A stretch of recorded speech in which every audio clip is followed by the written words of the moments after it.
श्री सद्गुरु महाराज की जय। श्री सद्गुरु महाराज की जय। भगवान बुद्ध वचन धम्मपद से अपमाद बग्गो निर्वाण को प्राप्त करने वाले सामावती और माँ गंधीय की कथा। 2:1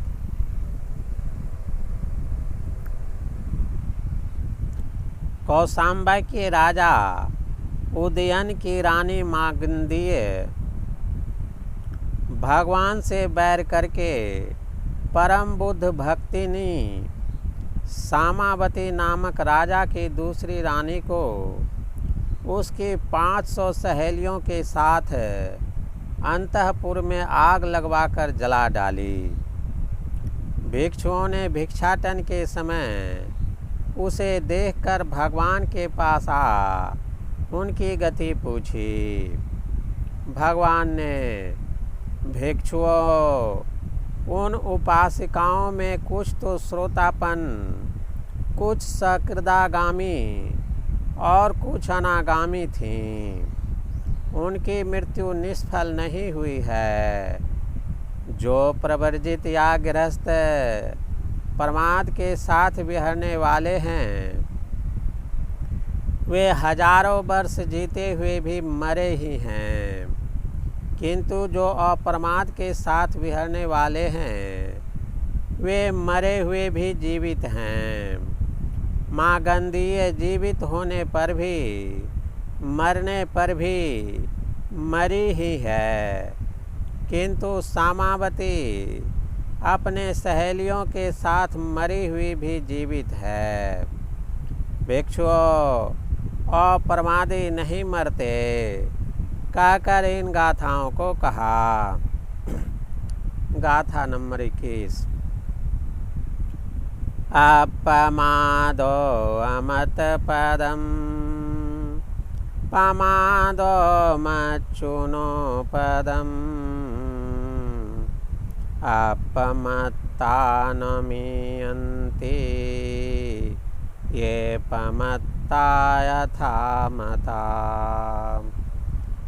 प्रमाद न करना अमृत पद का साधक है और प्रमाद करना मृत्यु पद का। अपमादी नहीं मरते, किंतु प्रमादी तो मरे ही हैं। एतं विशेषतो यत्वा अपमादं हि पंडिता अपमादे प्रमोदन्ति यरियानं गोचरे रता। पंडित लोग अपमाद के विषय में अच्छी तरह जान बुद्धों के उपदिष्ट आचरण में रत हो और प्रमाद में प्रमुदित होते हैं। गाथा नंबर 23। तेजायिनो सात्विका नित्यं दल्लपक्कमा फुसन्ति धीरा निब्बानं योगक्षेमं अनुत्तरम्। सतत ध्यान का अभ्यास करने वाले नित्य दृढ़ पराक्रमी वीर पुरुष परम पद योग से निर्वाण का लाभ करते हैं। श्री सद्गुरु महाराज की जय। श्री सद्गुरु महाराज की जय। प्रभु प्रेमियों, भगवान बुद्ध वचन धम्मपद नामक इस पुस्तक को आप लोग सत्संग ध्यान स्टोर से ऑनलाइन मंगा सकते हैं। श्री सद्गुरु महाराज की जय। आइए अब ऋषिकेश शरण द्वारा संपादित पुस्तक से इसी गाथा को सुने, इसी कहानी को सुने और प्रमाद में ही आनंद की अनुभूति करें। सामावती और माँ गंधीय की कथा। स्थान घोषिताराम कौशाम्बी। कौशाम्बी के पास भद्रवती नाम का एक गांव था। भद्रवती में भद्रवतीय श्रेष्ठी नाम का एक श्रेष्ठी रहता था। एक बार वह नगर गंभीर प्लेग की चपेट में आ गया। भद्रवती ने अपना नगर छोड़ा और अपनी पत्नी और पुत्री के साथ कौशाम्बी आ गया। उसकी बेटी का नाम श्यामा था। वह बहुत ही बुद्धिमान थी। कौशाम्बी में घोषित नाम का एक श्रेष्ठी रहता था। वह गरीबों के लिए एक भंडारा चलाता था। कौशाम्बी पहुंचने के बाद भद्रवती की पुत्री वहां भोजन लेने गई। पहले दिन उसने 3 लोगों का भोजन लिया, दूसरे दिन 2 लोगों का और तीसरे दिन सिर्फ 1 आदमी का भोजन लिया। भंडारे के व्यवस्थापक ने यह देखकर उस लड़की के साथ व्यंग किया। आज जाकर तुमको अपने पेट की भूख की सही जानकारी हुई है। श्यामा उदास थी। उसने उत्तर दिया, भाई ऐसी बात नहीं है। पहले दिन माता पिता जीवित थे, अतः 3 थाली भोजन लिया। कल सिर्फ माँ जीवित थी, अतः सिर्फ 2 थाली ली।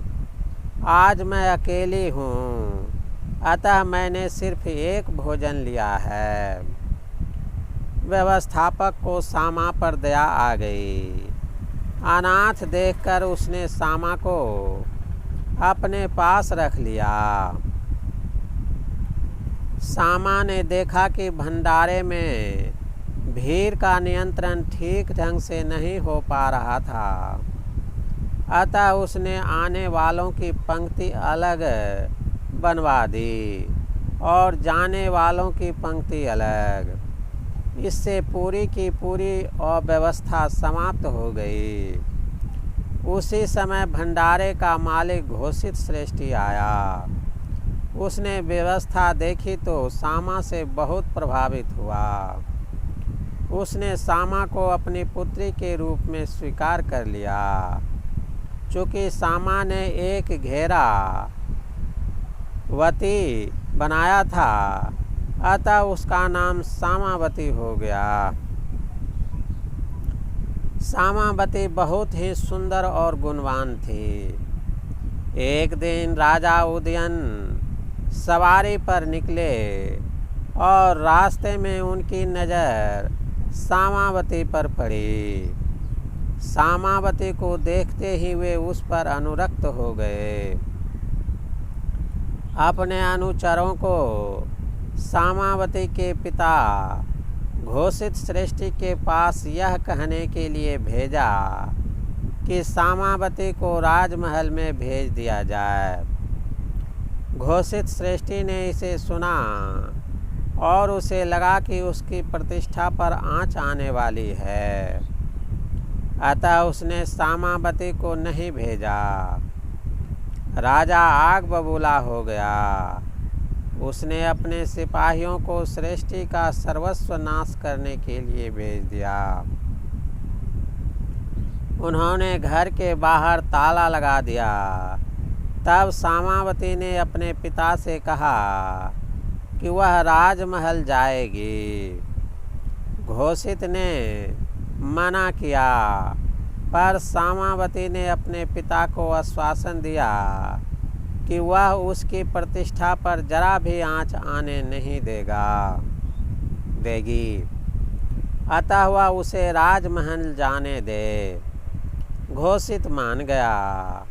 वह राजमहल में पटरानी बनकर पहुंच गई।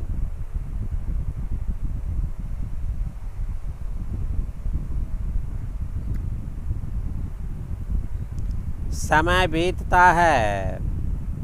राजा एक अन्य स्त्री मागंधीय पर मोहित हो जाता है। वह एक ब्राह्मण की पुत्री है तथा बुद्ध से घृणा करती है। उसके पिता ने कुछ समय पहले शाक्य मुनि के सम्मुख प्रस्ताव रखा था कि वे मागंधीय के साथ विवाह कर लें। तब तथागत ने उसे समझाया था, मार की तीनों पुत्रियां तन्हा, सूरति तथा राग मिलकर भी मुझे आकर्षित नहीं कर सकीं। उनके सामने तुम्हारी बेटी एक पात्र की तरह है जिसमें मल मूत्र रख दिया गया है और उसे बाहर से रंग दिया गया है। अब मेरे मन में किसी प्रकार की काम इच्छा नहीं रह गई है। ऐसा सुनकर ब्राह्मण और उसकी पत्नी के अंदर का प्रकाश जाग उठता है। दोनों प्रव्रज्ञा ग्रहण कर बुद्ध के शिष्य बन जाते हैं। अपनी पुत्री को उसके चाचा चुल्ल मागंधीय को सौंपकर दोनों बुद्ध संघ में शामिल हो जाते हैं। बाद में चाचा मागंधीय उसे राजा उदयन को सौंप देता है। बुद्ध कौशाम्बी आते हैं। बहुत सारे लोग उनका प्रवचन सुनने आते हैं। उनमें सामावती की दासी खजुत्तरा भी होती है। वह श्रोतापन्न है। वह प्रतिदिन तथागत का प्रवचन सुनती है और फिर राजमहल में जाकर रानी को भी प्रवचन सुनाती है। अब वह धर्म प्रचारक की भूमिका निभाने लगी है। खजुत्तरा से धर्म प्रवचन सुनकर सामावती और उसकी दासियों की प्रबल इच्छा है कि वे बुद्ध को एक दिन राजमहल में आमंत्रित करें। बुद्ध वहाँ पधारें और उन्हें धर्म प्रवचन दें। सामावती राजा से इस हेतु आग्रह के लिए उचित अवसर की तलाश में है। इस बीच उसने महल में ही एक झरोखा बनवा लिया और उस झरोखे से वह और उसकी दासियां बुद्ध के दर्शन करने लगीं। मागंधीय ने राजा से इसकी शिकायत की। राजा बात की गहराई में गया और पाया कि मागंधीय की शिकायत का कोई आधार नहीं था। अतः वह सामा से प्रसन्न हुआ और बुद्ध से आग्रह कर प्रतिदिन भंते आनंद के आकर प्रवचन देने की व्यवस्था करा दी।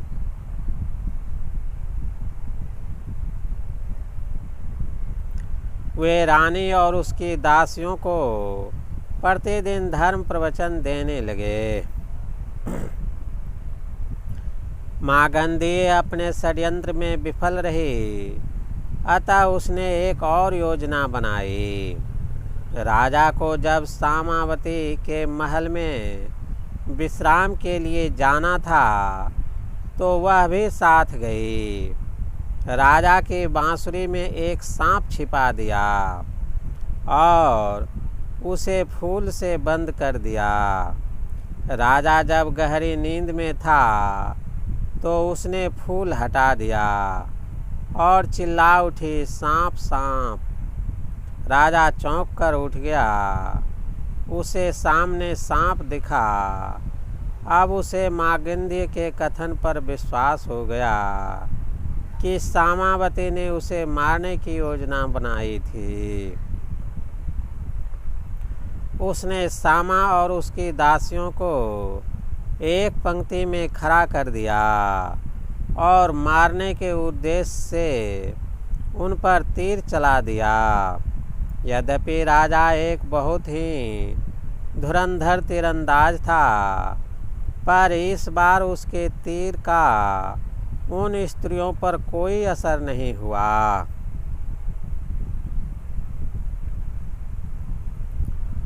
उसका वार विफल गया।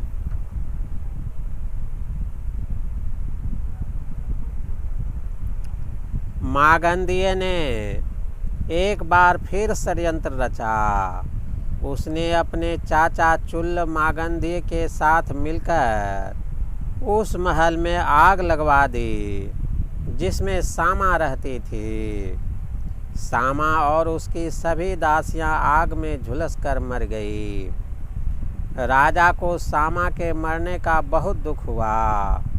उसे लग गया था कि मागंधीय ने ही उसे मरवाया था, लेकिन इसकी सत्यता जांचने के लिए उसने मागंधीय से कहा, जब तक सामा जीवित थी मुझे भय बना रहता था कि कभी न कभी मुझे मरवा देगी। अच्छा ही हुआ कि वह मर गई। निश्चय ही कोई है जो मुझसे बहुत प्रेम करता है, उसी ने यह करवाया होगा। मागंधीय राजा की बातों से बहुत खुश हुई। उसने राजा को बता दिया कि उसने ही सारी योजना कार्यान्वित की थी। राजा ने ऐसा दिखाया मानो वह बहुत खुश हुआ हो। उसने मागंधीय के सारे रिश्तेदारों को आमंत्रित किया कि वह उसको पुरस्कार देना चाहता है। वे सभी आए, उनमें उसका चाचा भी था। उनके आने पर राजा ने सैनिकों को आदेश दिया, सभी को गिरफ्तार कर लो और कमर तक जमीन में गाड़ दो। सैनिकों ने राजा की आज्ञा का पालन किया। रानी चीखती चिल्लाती रही। उसे तथा उसकी सारी दासियों को जलाकर मार दिया गया। भिक्षुओं ने रानी के अंतःपुर को जलते हुए देखा और बुद्ध को इस बारे में बताया। उन्होंने शास्ता से पूछा कि सामावती की क्या गति हुई। तब शाक्य मुनि ने उन्हें बताया, जल जाने वाली उपासकाओं में कुछ श्रोतापन्न थी, कुछ सकृदागामी थी तथा कुछ अनागामी थी। उनकी मृत्यु बेकार नहीं गई है। शास्ता ने शिष्यों को समझाया कि प्रमाद करना मरण का लक्षण है और अप्रमाद जीवन का। फिर ये गाथाएं कही।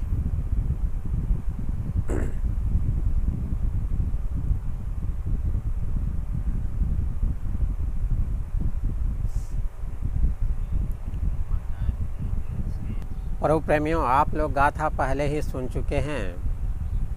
फिर पाठ करने से डबल पाठ हो जाता है और वीडियो बड़ा हो जाता है। अतः आप लोगों से निवेदन है कि गाथा को पहले की जगह करके वीडियो को सुन लें। श्री सद्गुरु महाराज की जय। आप लोगों को इस तरह का वीडियो अच्छा लगता है तो कमेंट करें और वीडियो को लाइक और शेयर भी कर दिया करें। जय गुरु महाराज।